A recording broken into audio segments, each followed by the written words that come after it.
Assalamu alaikum viewers and welcome back to my channel Study Law with Bushra.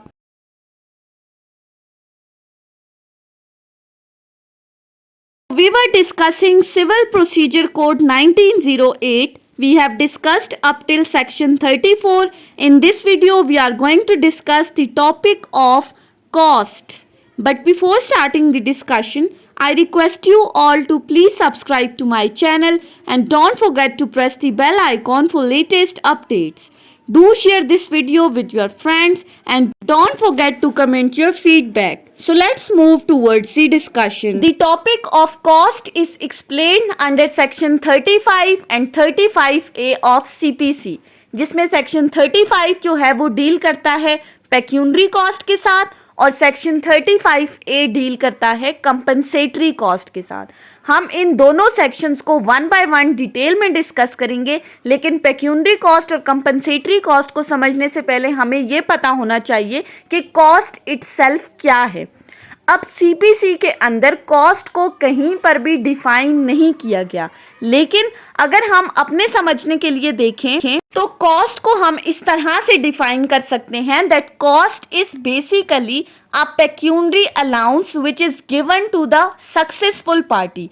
वो pecuniary allowance जो winning party को दिया जाता है, यानी कि वो पार्टी जो केस के अंदर सक्सेसफुल है, वो पार्टी जिसकी केस के अंदर जीत हुई है, आया वो प्लेंटिफ है या डिफेंडेंट है किसी भी केस के अंदर. अब ये किस लिए दिया जाता है कि इस केस को करने के लिए, इस सिविल लिटिगेशन को फाइल करने के लिए जो एक्सपेंसेस उस पार्टी के हुए हैं, जितने भी अखराजात इस केस के ऊपर आए हैं, उन अखराजात को एज रेमेडी की सूरत में ये पेक्यूनरी अलाउंस उस विनिंग पार्टी को दिया जाता है.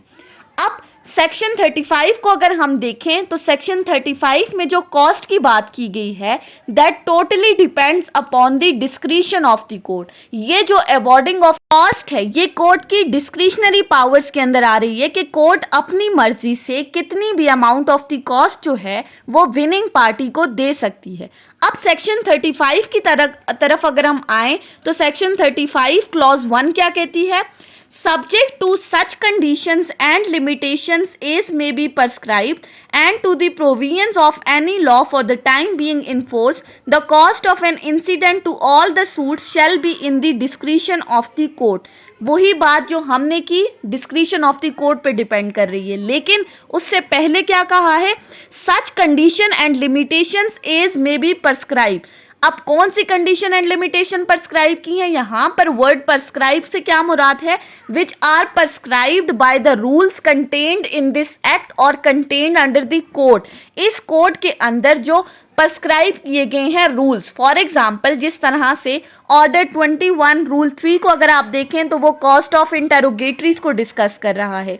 इसी तरह अगर आप ऑर्डर 35 रूल 3 को देखें तो वो इंटरप्लीडर सूट्स के बारे में बता रहा है. ऑर्डर 35 रूल 10, 11 और 16 आप देखें तो वो पॉपर सूट्स को डिस्कस कर रहे हैं. इसी तरह जो जो इस एक्ट के अंदर कॉस्ट प्रेस्क्राइब की गई है उनको मद्देनज़र रखते हुए या जो लॉ उस टाइम इन्फोर्स है उसके अकॉर्डिंग जो कॉस्ट है उसको देखते हुए कोर्ट अपनी डिस्क्रिशन के अंदर कॉस्ट जो है वो अवॉर्ड कर सकती है.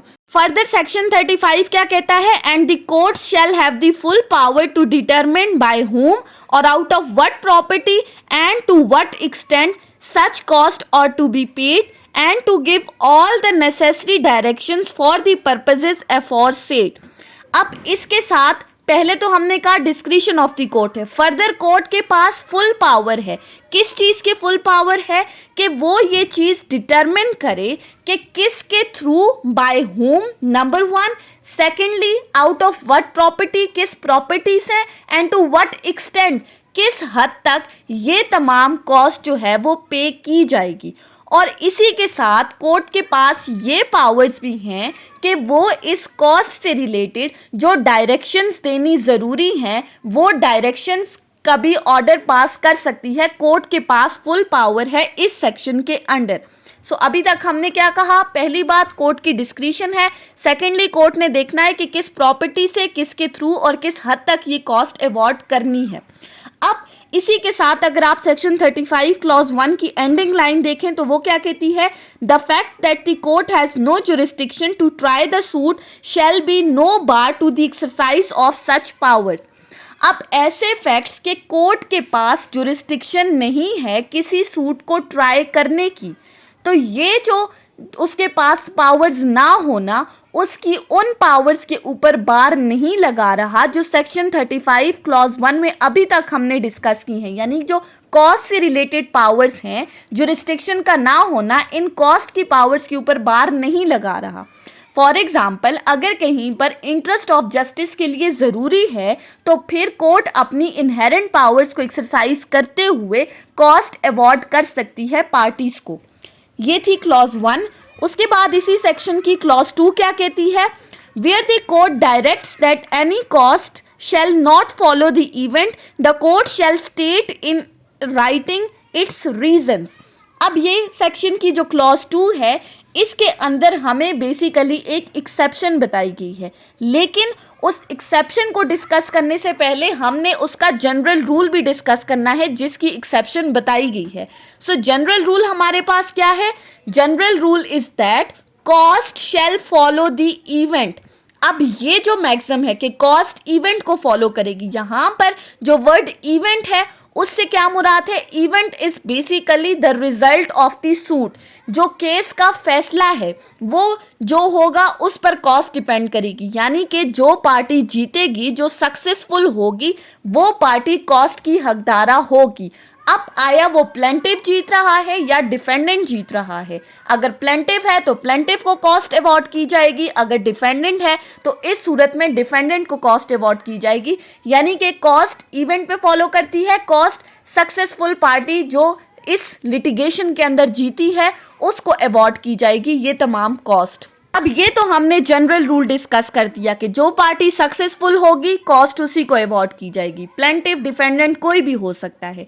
अब आ जाते हैं इस जनरल रूल की एक्सेप्शन के ऊपर। एक्सेप्शन क्या कहती है कि जहां पर किसी पार्टी ने किसी भी तरह का कोई भी मिसकंडक्ट किया है, उसके पार्ट पर किसी तरह की कोई नेग्लिजेंस हुई है या कोई भी और रीज़न है, तो वहाँ पर ये जनरल रूल एप्लीकेबल नहीं होगा that cost shall follow the event.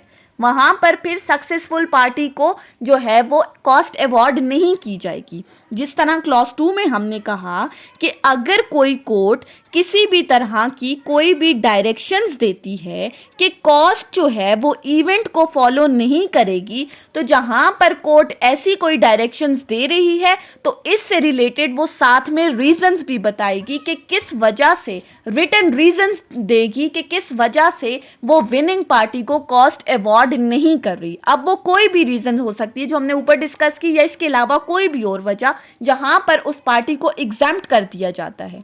सो ये था सेक्शन 35 जिसके अंदर बेसिकली पेक्यूनरी कॉस्ट को डिस्कस किया गया है। कॉस्ट क्या है, कॉस्ट किस तरह से अवॉर्ड की जाएगी। अब नेक्स्ट जो सेक्शन है 35A, उसके अंदर हम कंपनसेटरी कॉस्ट को डिस्कस करेंगे। So section 35A compensatory cost. Section 35A को समझने से पहले हमने देखना है कि ये कंपनसेटरी कॉस्ट क्या है। कंपनसेटरी कॉस्ट को अगर हम डिफाइन करें तो वो अमाउंट ऑफ कंपनसेशन जो किसी भी एग्रीव्ड पार्टी को by way of the damages और by way of the reward, दो तरह से, या डैमेजेस की सूरत में या रिवॉर्ड की सूरत में, या कोई भी वो कंपनसेशन जो कि कोर्ट सही समझती है, जो कि उसको लगता है फिट है, वो कंपनसेशन एग्रीव्ड पार्टी को अवॉर्ड की जा सकती है। उस कंपनसेशन को हम कहते हैं कंपनसेटरी कॉस्ट।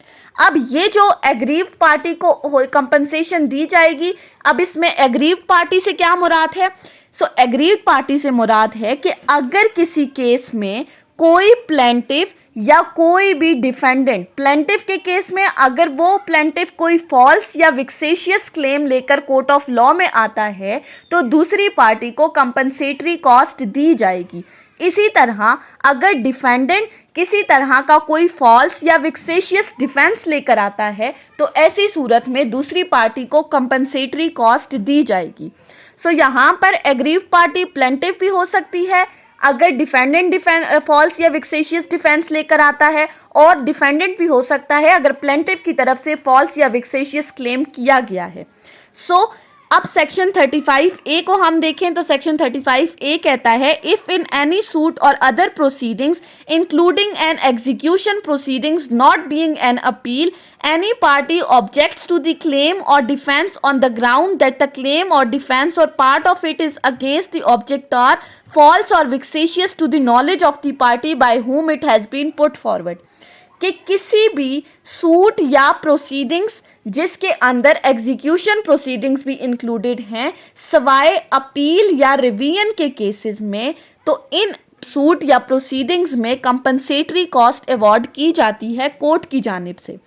अब इसी सेक्शन 35A के अंदर कुछ कंडीशंस बताई गई हैं जिनका फुलफिल होना ज़रूरी है। अगर ये कंडीशंस फुलफिल होंगी तभी एक एग्रीव्ड पार्टी को कंपनसेटरी कॉस्ट अवॉर्ड की जाएगी। सबसे पहली कंडीशन वही दैट द डिफेंस और द क्लेम मस्ट बी विक्सेशियस और फॉल्स। पहली बात, प्लेंटिव या डिफेंडेंट के पार्ट पे फॉल्स या विक्सेशियस क्लेम या डिफेंस होना चाहिए।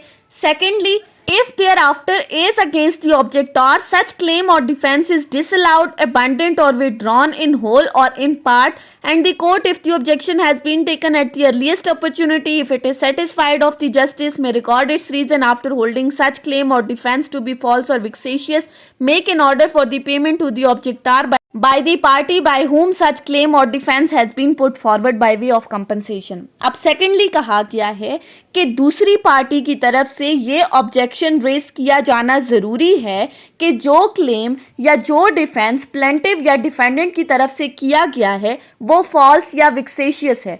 ऑब्जेक्शन रेज करना मस्ट है। थर्ड सिचुएशन क्या कहती है कि जहां तक ऑब्जेक्टर इस डिफेंस या इस क्लेम के अगेंस्ट है कि ये फॉल्स या विक्सेशियस है, चाहे वो पूरा का पूरा है या आधा है, उसको डिसअलाउड, अबंडेंट या विड्रॉ होना ज़रूरी है। इन तीन कंडीशंस के अंदर जो हमने फॉल्स विक्सेशियस क्लेम या डिफेंस की बात की, उसका ऑब्जेक्शन रेज करना ज़रूरी है, डिफेंडेंट का उस क्लेम के अगेंस्ट होना और उसका विड्रॉ या अबंडेंट होना ज़रूरी है। अगर ये तीन कंडीशंस फुलफिल होंगी तभी आपको कंपनसेटरी कॉस्ट अवॉर्ड की जाएगी। अब इसी के साथ सेक्शन 35A क्लॉज 2 क्या कहती है? No court shall make any such order for the payment of an amount exceeding 25,000 rupees or exceeding the limits of its pecuniary jurisdiction whichever amount is less, कि कोई भी कोर्ट कंपनसेटरी कॉस्ट अवॉर्ड करते हुए 25,000 से ज़्यादा और अपनी pecuniary jurisdiction से एक्सीड ना करते हुए ये कंपनसेटरी कॉस्ट अवॉर्ड करेगी। ना 25,000 से ज़्यादा हो ना उसकी पेक्यूनरी लिमिट से ज़्यादा हो, इन दोनों में से जो भी अमाउंट कम होगी वो कंपनसेटरी कॉस्ट के तौर पर दूसरी पार्टी को अवॉर्ड की जाएगी।